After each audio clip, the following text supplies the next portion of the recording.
पढ़े ही ना, याद भी करने का प्रयास ना करें। नहीं, कोशिश तो पूरी करना चाहिए, और पूरी कोशिश करने पर भी याद ना हो, वो अपना ज्ञानावरणी कर्म का उदय ऐसा मानना चाहिए।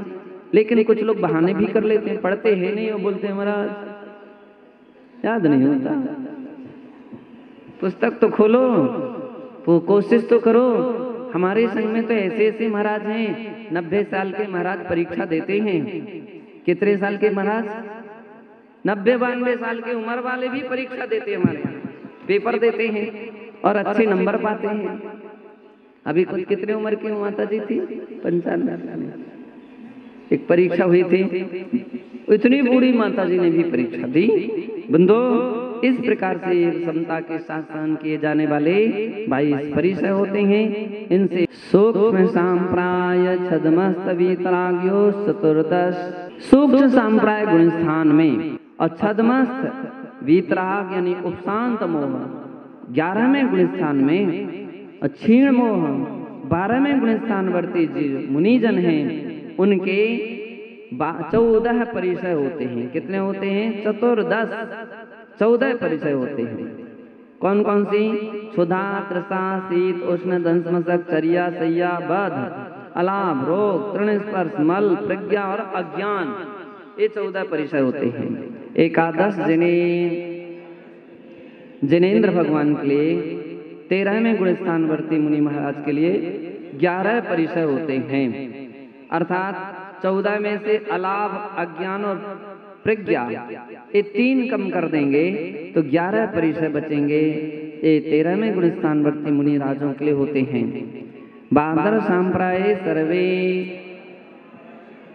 हम सब बादर सांप्राय वाले हैं, सब के लिए बादर कसाए हैं, और इनके लिए सभी 22 परिचय होते हैं। ज्ञानावरणे प्रज्ञा ज्ञाने, ज्ञानावरणी कर्म के उदय से प्रज्ञा और अज्ञान परिचय होता है। दर्शन मोहांतरयोर दर्शना लाभो, दर्शन मोह कर्म के उदय से अदर्शन और मोह कर्म अंतराय कर्म के उदय से अलाभ परिचय हुआ करता है। चारित्र मोहे नाज्ञारति स्त्री निषिद्या क्रोश याचना ला सत्कार पुरस्काराः।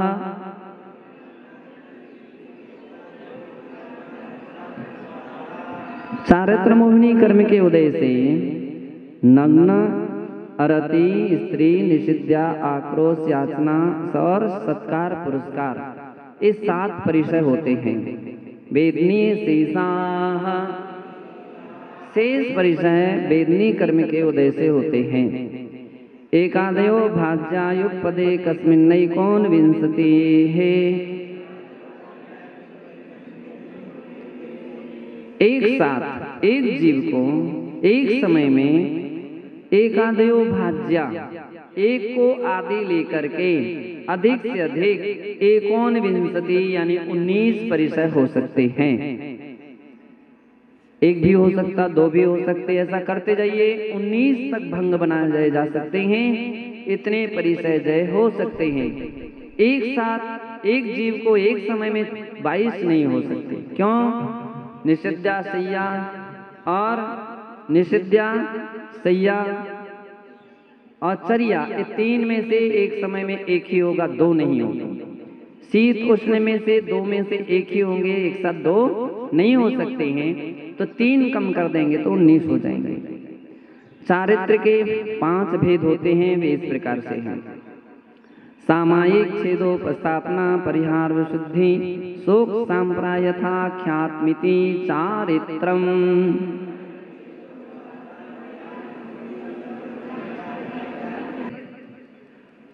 और तो योग कहा गया कि वे खड़े रहे तो दोनों पैर से नहीं खड़े हुए। कितने पैर से खड़े हुए? एक पैर से खड़े हुए, और एक पैर से भी नहीं अपितु एक अंगूठे के बल से खड़े हो गए।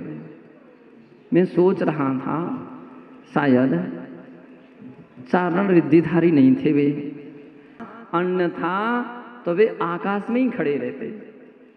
वे उस पृथ्वी पर भी नहीं खड़े रहते। केवल यह विकल्प उनके मन में सताता रहा कि भरत की भूमि है।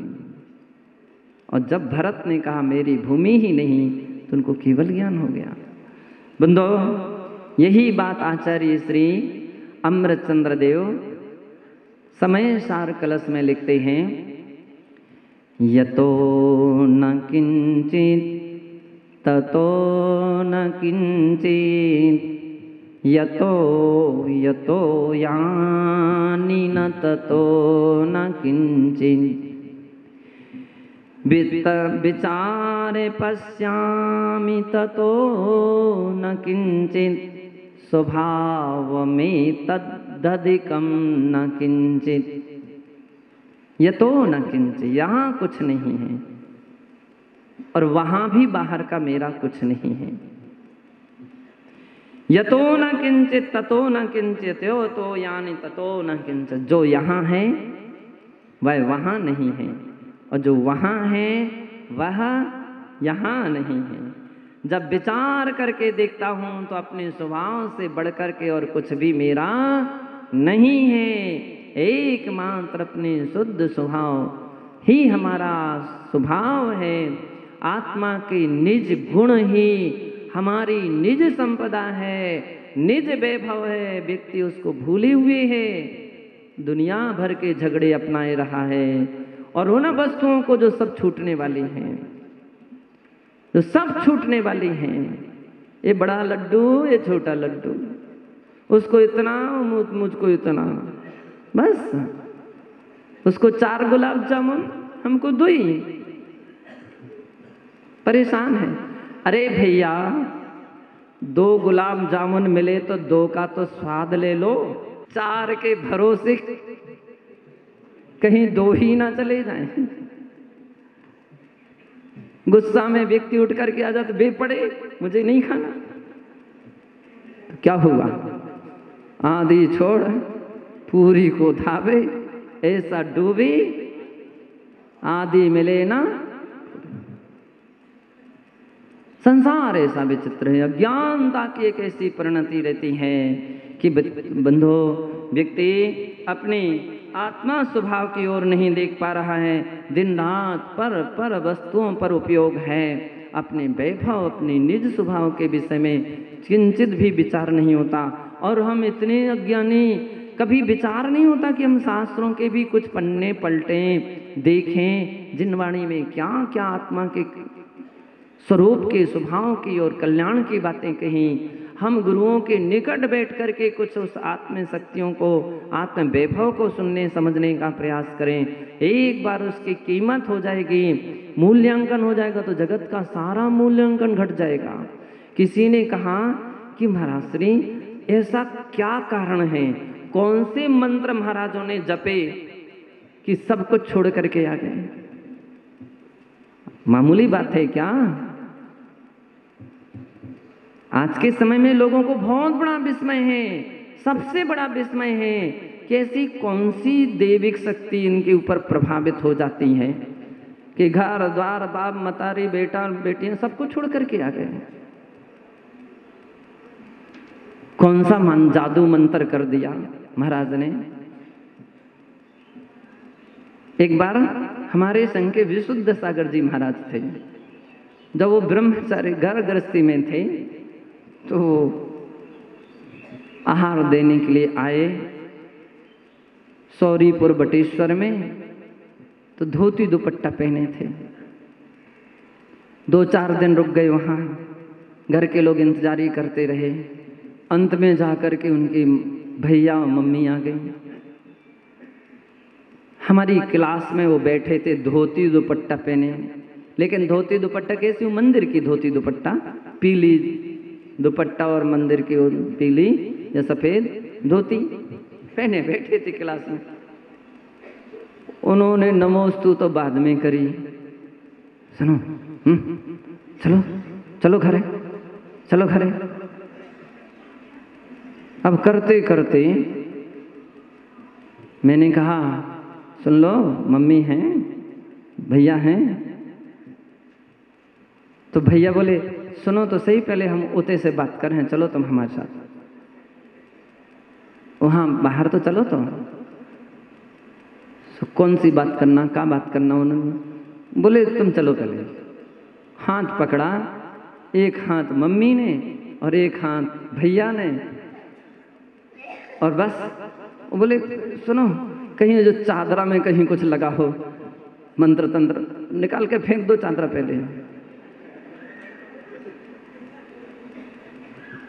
तो फेंको तो नहीं, उन्होंने अपने टांग लिया। तो मैंने कहा सुनो, कहीं तुम्हें वैराग्य ना हो जाए, उनका वैराग्य कहीं तुम्हारे ऊपर ना आ जाए, तुम संभल करके डालियो। तो उन्होंने तुरंत फेंक दिया। ध्यान रखिए, सत्य ही है, सच्चा वैराग्य जो अपने मन में होता है वो तत्व ज्ञान के आने से होता है। और जैसे जैसे तत्व ज्ञान होता जाता है, व्यक्ति के लिए संसार का मोह छूटता जाता है। यूं कहें छोड़ना नहीं पड़ता, छूट जाता है, छूट जाता है। छोटे बच्चे के लिए के पास कल्पना कर लीजिए 50 रुपया का नोट है, और उसकी मम्मी बच्चे के साथ में लेकर के सब्जी खरीदने गई और 50 रुपए की ही सब्जी खरीदी, लेकिन उसके पास 100 का नोट था। किसके पास? मम्मी के पास। मम्मी कहती है कि भैया सब्जी वाले 50 का नोट वापस कर लो, 50 की सब्जी का उसका कीमत ले लो। वो बोलती सब्जी वाली हमारे पास फुटकर रुपया कुछ है ही नहीं, 100 की ले लो। और ये कहते हम 100 की क्यों लें, हमको तो 50 की चाहिए। तब 50 का नोट खुला नहीं है, खुला लाओ। वो माँ अपने बेटे से कहती है बेटा तू ये अपना नोट दे दे, घर में मैं चलूंगी तो तुझे दे दूंगी। मतलब बेटा मानेगा क्या? सांची सांची बतला नहीं, क्या पता अब दोगे कि नहीं दोगे। ऐसे ही बच्चे बोलते हैं। माँ उसके जेब में हाथ डालने का प्रयास करती है, बच्चा हाथ से पकड़ लेता है नोट को, चाहे नोट फट जाएगा लेकिन बच्चे के हाथ से छूट नहीं सकता है, इतनी जकड़ लेता है वो। अब उसका नोट छुड़ाना है। एक मंत्र है,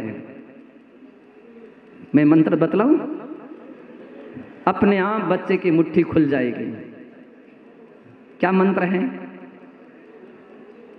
100 का नोट उसको पकड़ा दीजिए। क्या कीजिए? अच्छा ठीक है बेटा, तुम एक काम कर लो, इस 100 का नोट रख ले, 50 का दे दे। तो बच्चा जल्दी पहले दो, पहले हमको दो। ये रखा, ये पड़ा, ठीक है ले लो। जल्दी छोड़ दिया ना। इसका मतलब है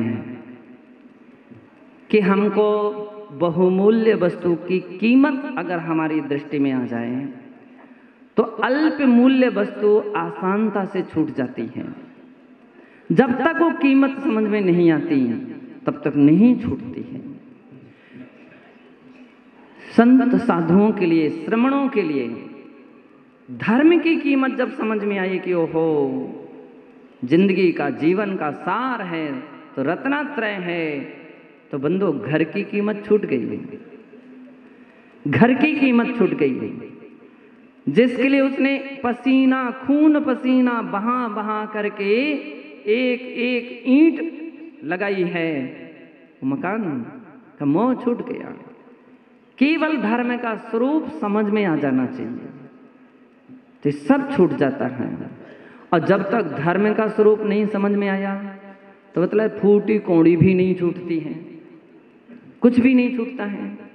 पूज्य आचार्य महाराज यहाँ केवल इतना ही कहना चाहते हैं कि हे भव्य, तो इस मोह के लिए छोड़ो, अंतरात्मा का ज्ञान जगाओ, और जिस दिन उस ज्ञान में तुम्हारे लिए अपना आत्मा स्वभाव नजर आने लग जाएगा, अपना आत्मा स्वभाव दिखने लग जाएगा, तो दुनिया की समस्त परिग्रह की समस्त वस्तु और व्यक्ति की कीमत घट जाएगी और तू अपनी निज स्वभाव में तल्लीन होने लग जाएगा और लीन होता होता एक दिन शुद्ध स्वभाव को प्राप्त कर लेगा। उस शाश्वत संपत्ति को जिन गुण संपत्ति हो मध्यम, जिनेन्द्र भगवान के जो आत्मिक स्वाभाविक गुण रूपी संपत्ति है, जो अभी तक कह रहे थे वो मुझे मिले वो मिल जाए, उस गुण को प्राप्त कर लोगे, उस गुण संपदा को प्राप्त कर लोगे। इस तत्व का कथन करने वाला आकिंचन्य धर्म है। हम इसकी गरिमा, इसकी महिमा को समझते हुए बंधो, कम से कम भावना तो भाव। हम हमेशा बोलते हैं मुनि बनो जब बनो जब बनो, बन पाओ अच्छी बात, नहीं बन पाओ आपके भाग्य की बात, लेकिन भावना तो बना करके रखो। संत साधु वन के बिचरूं, वह घड़ी कब आएगी। ये भावना तो भालो। आप लोग भी माता जी, आरिका माता जी कब बन जाएंगे, हैं? सही है? ऐसी भावना बना लो कि वह दिन कब आ जाए। अगले भाव में और अगले पर्याय को छोड़ो। क्या भरोसा, सामने आए हुए कुएं को छोड़ करके और अन्य कुएं की आस करना, ये मूर्खता है। अगले भाव में, अगले भाव किसने देखा है? जो भाव है इसको यूं ही नहीं जाने देना। पहले से बन सको बन जाओ, बहुत अच्छी बात है।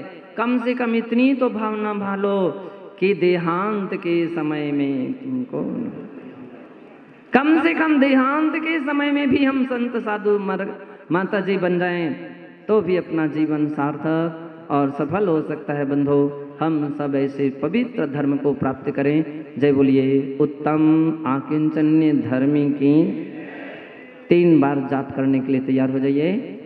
ओम ह्रीम उत्तम आकिंचन्य धर्मांगाय नमः। ओम ह्रीम उत्तम आकिंचन्य धर्मांगाय नमः।